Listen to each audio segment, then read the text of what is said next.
چھوٹی مامی کی یہ بات اماں کے دل پر لگی۔ نائلہ مامی، یہ تم کیسی باتیں کر رہی ہو چھوٹی؟ شیرو میرا سگا بیٹا ہی ہے، میں نے کبھی اسے پرایا نہیں سمجھا۔ مائرہ مامی، سوری باجی، لیکن میں تو وہی کہہ رہی ہوں جو کل کو لوگ کہیں گے۔ میری بات مانو تو شیرو کو آگے پڑھنے دو، کھیتوں کو تو بعد میں بھی سنبھالنا ہی ہے۔ اور ذرا سوچیں، گاؤں میں اتنا پڑھا لکھا اور کون ہے؟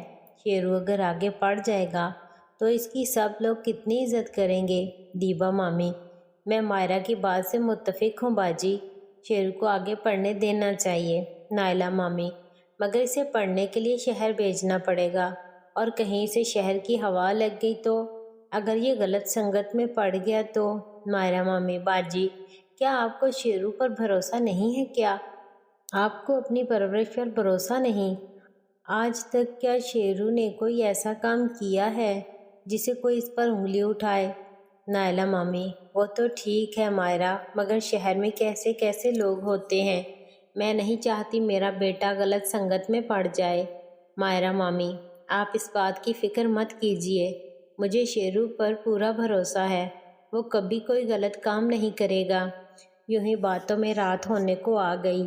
مائرہ مامی نے تو مجھے کالج میں بھیجنے کے لیے اماں کو راضی کر لیا تھا، اور میں بھی آگے پڑھنا چاہتا تھا۔ خیر، یہ تو آنے والے دنوں میں پتہ چل ہی جائے گا جب رزلٹ آئے گا۔ رات کا کھانا کھانے کے بعد سب اپنے اپنے کمروں میں سو گئے۔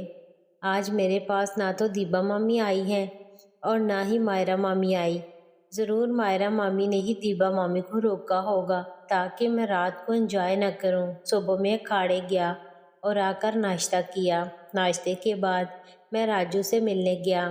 راجو، کل کہاں غائب ہو گیا تھا؟ میں تیرے گھر بھی گیا تھا تو نہیں تھا۔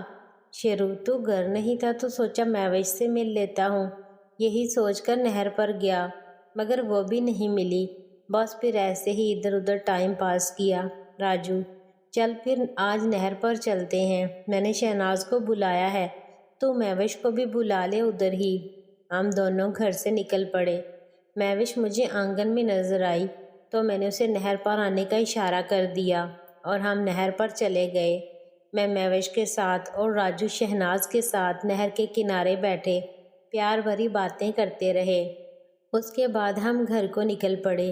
گھر آ کر میں نے کھانا کھایا اور آرام کرنے اپنے کمرے میں چلا گیا۔ میری آنکھ کب لگ گئی مجھے پتہ ہی نہیں چلا، اور جب آنکھ کھلی تب 5 بج چکے تھے۔ مجھے یاد آیا آج تو تنزیلہ بھابی سے وعدہ کیا تھا ملنے کا۔ میں جلدی سے فریش ہوا اور گھر سے نکل گیا۔ تنزیلہ بھابی کے گھر کا جائزہ لے کر میں آگے نکل گیا اور گھوم کر پیچھے کے دروازے پر گیا تو دیکھا دروازہ کھلا تھا۔ میں چپکے سے اندر گھس گیا اور پھر سے دروازہ بند کر دیا۔ میں چارے والے کمرے میں گھس گیا اور تنزیلہ بھابی کو دیکھنے لگا، مگر وہ وہاں نہیں تھی۔ میں نے سوچا پتہ نہیں ان کو میرے آنے کا پتہ چلا یا نہیں، پتہ نہیں وہ کب آئیں گی، اگر کوئی اور آ گیا تو۔ میں ابھی یہ سب سوچ ہی رہا تھا کہ کسی کے آنے کی آہٹ ہوئی۔ میں نے خود کو چھپا لیا اور دعائیں کرنے لگا کہ تنزیلہ بھابی ہی ہو، اگر کوئی اور ہوا تو سارے گاؤں میں میری عزت خراب ہو جائے گی۔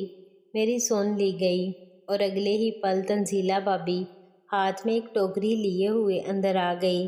میری تو جان ہی نکل گئی تھی، اگر کوئی اور آ جاتا۔ آپ کہاں تھی اب تک؟ تنزیلہ بھابی، ارے ارے تم اتنے ڈر کیوں رہے ہو؟ مجھے پتہ چل گیا تھا جب تم آئے، میں اندر سے یہی نظریں لگائے بیٹھی تھی۔ تم سے زیادہ مجھے فکر ہے، اپنی ساس کو دیکھ کر اور مویشیوں کو چارہ ڈالنے کا بول کر آئی ہوں، کوئی خطرہ نہیں ہوگا، اب وہ اس طرف نہیں آئے گی۔ تنزیلہ بھابی کی بات سن کر مجھے کچھ تسلی ہوئی۔ تنزیلہ بھابی، اب وقت برباد مت کرو، جلدی سے میری پیاس بجھا دو، جب سے تم گئے ہو ہر وقت مجھے بس تمہاری ہی کمی محسوس ہو رہی ہے۔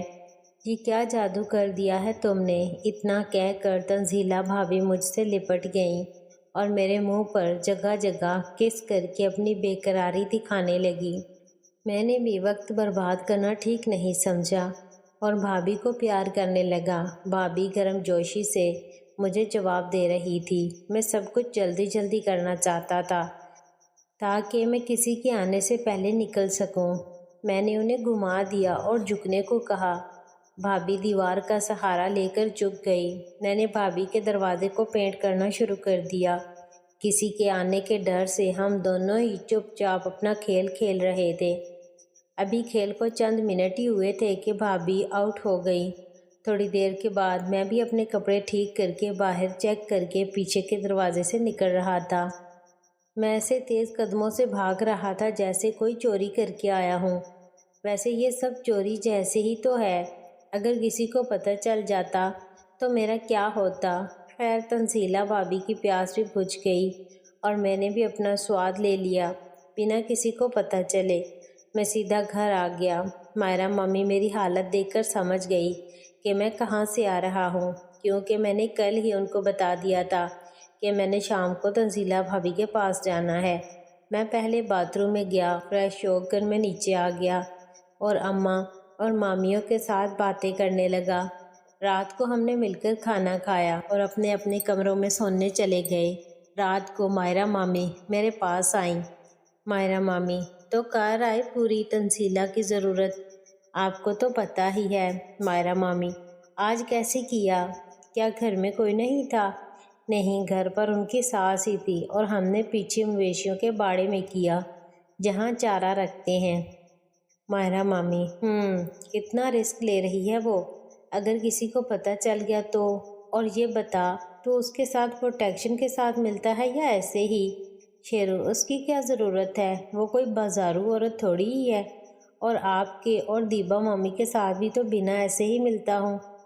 مائرہ مامی ارے بدو، ہم اس لیے تجھے نہیں لگانے دیتی کہ ہمیں ماں بننا ہے، اگر تو باہر بھی سب کو بنا پروٹیکشن کے کرتا پھرے گا تو سب تیرے بچوں کی ماں بن جائیں گی۔ شیرو او تیری، یہ تو میں نے سوچا ہی نہیں۔ مائرہ مامی اب اتنی ٹینشن نہ لے، تنزیلہ تو سمجھدار ہے، اسے پتہ ہوگا اپنے شوہر کی غیر حاضری میں اگر وہ ماں بنی تو اس کو کتنی پریشانی ہوگی، اس لیے وہ اپنا انتظام کر لے گی، مگر آئندہ سے تو احتیاط کیا کر۔ ویسے مہوش کے ساتھ بھی ملن کیا ہے تو نے؟ اس کے ساتھ کیسے ملن کیا تھا؟ شیرو اس کے ساتھ بھی ایسے ہی ملن کیا تھا۔ مائرہ مامی ہو گیا ستیہ ناس، اس کنواری کو ماں بنانا ہے کیا؟ اس بیچاری کو تو پتہ بھی نہیں ہوگا اس کے بارے میں، تو کل ہی اس سے پتہ کرنا کہ اس کے دن تو چل رہے ہیں نا، اگر اس کو ٹھہر گیا تو بڑی مشکل ہو جائے گی، پھر تم دونوں کی شادی کروانی پڑے گی اور تیری پڑھائی تو گئی پھر سمجھو۔ مجھے بھی مامی کی بات سے پریشانی ہونے لگی۔ مائرہ مامی اب یوں پریشان مت ہو، کل اس سے پوچھ لینا، اور ہاں اپنے پاس سیفٹی ضرور رکھا کر، چھپا کر، اب تو اس کا ماسٹر ہو گیا ہے، کیا پتہ کہاں کہاں منہ مارتا رہے گا، کل کو کوئی پریشانی نہ ہو، اس لیے خود ہی خیال رکھا کر۔ میں نے گردن ہاں میں ہلا دی اور مائرہ مامی تیاری پکڑ کر بیڈ پر آ گئی۔ میں بھی جلدی سے شروع ہو گیا۔ مائرہ مامی ایک میچ کھیل کر ہی نڈھال اور مست ہو گئی۔ میں نے ایک اور میچ کا بولا تو انہوں نے یہ کہہ کر منع کر دیا کہ آج پہلے ہی تنزیلہ کو بھی مل چکا ہے، اس لیے زیادہ نہیں۔ اس کے بعد مامی کپڑے درست کر کے اپنے کمرے میں چلی گئی اور میں بھی آرام سے سو گیا۔ صبح میں اکھاڑے میں کسرت کر کے جب فری ہوا تو گھاما بھیا میرے پاس آئے اور بولے شیرو آج تجھے کوئی ضروری کام تو نہیں؟ شیرو نہیں بھیا، میں تو آج کل گھر ہی ہوتا ہوں، رزلٹ آنے تک کوئی کام نہیں۔ گاما بھیا اچھی بات ہے، دراصل آج مجھے شہر جانا ہے اور کل میری موٹر سائیکل خراب ہو گئی ہے، سوچ رہا تھا کس سے مانگوں تو مجھے یاد آیا تیرے پاس بھی ہے موٹر سائیکل، اگر تو میرے ساتھ شہر چل پاتا تو مجھے آسانی ہو جاتی۔ ابا جی نے کچھ سامان پھوپھی کے گھر دے کر آنے کا بولا ہے، دونوں ساتھ چلیں گے تو آسانی رہے گی۔ کہانی کا بقیہ حصہ اگلی ویڈیوز میں اپلوڈ کیا جائے گا، چینل کو سبسکرائب کر لیں۔ شکریہ۔